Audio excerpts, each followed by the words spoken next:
Hari itu akan tercatat dalam lembar sejarah, bukan hanya sebagai peristiwa geopolitik, tapi sebagai tanda peringatan dari langit.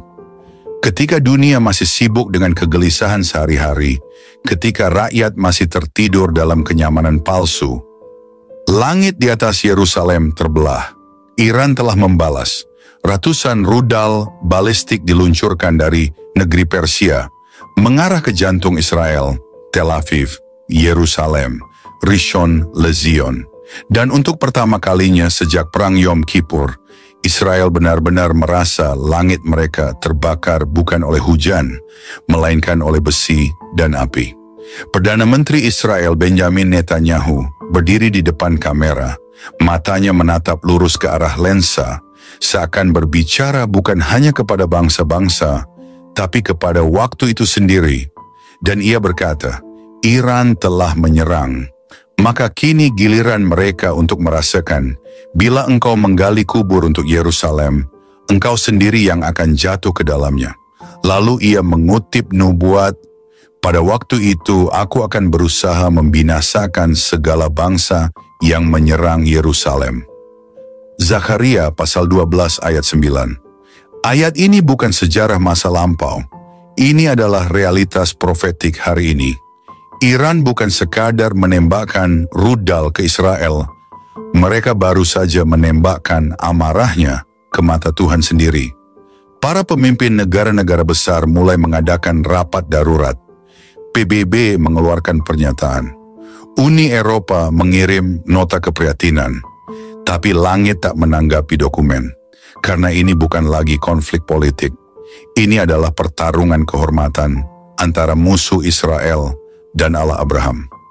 Di Yerusalem, para rabi menggulung kembali kitab-kitab suci dan membuka bagian-bagian nubuat yang selama ini terasa jauh.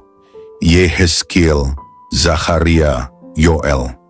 Seorang rabi tua berkata kepada murid-muridnya, kita hidup di hari-hari nubuatan. Yerusalem tidak akan ditinggalkan. Mereka yang menyentuhnya akan dihancurkan oleh tangan Tuhan sendiri. Dan di Iran, kota-kota mulai kehilangan listrik. Siren berbunyi tanpa henti.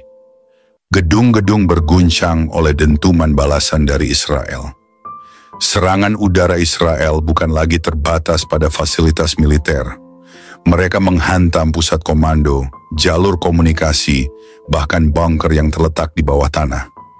Netanyahu menyebut ini sebagai hukuman surgawi yang dilaksanakan melalui tangan manusia. Dan ia memperingatkan, kami tidak membalas karena kami haus perang. Kami membalas karena langit telah memberi mandat. Yerusalem tidak akan dibiarkan tak berbalas. Namun dunia tetap tidak mengerti. Banyak yang bertanya, mengapa Israel begitu keras? Mengapa tidak berdamai saja? Tapi mereka lupa satu hal. Yerusalem bukan milik dunia. Yerusalem adalah milik Tuhan.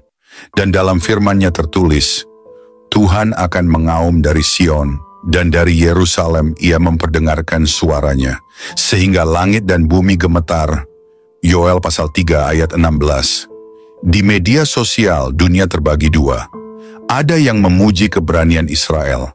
Ada yang memaki dan menyebut mereka haus darah.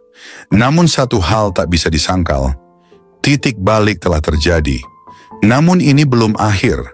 Karena saat rudal terakhir mendarat, dan semua berpikir ini hanya fase baru dalam siklus perang, sebuah suara muncul, bukan dari bumi, tetapi dari dalam hati orang-orang yang mendengarkan roh. Suara itu berkata, bangsa-bangsa telah menabuh jenderang pemberontakan terhadapku. Maka aku akan membela namaku di atas gunung-gunung Israel. Maka kepada setiap bangsa, setiap lidah, setiap rakyat yang masih punya telinga untuk mendengar, dengarlah seruan ini. Jangan sentuh Yerusalem, jangan sentuh umat pilihan, jangan bermain api dengan Tuhan yang hidup. Karena ketika murkanya turun, tidak ada sistem rudal, diplomasi, atau kekuatan nuklir yang dapat menahannya. Hari itu akan tercatat bukan hanya sebagai awal perang, tetapi sebagai hari ketika tangan Tuhan mulai bergerak, dan tidak akan berhenti sampai seluruh dunia tahu siapa yang duduk di atas takhta di Sion.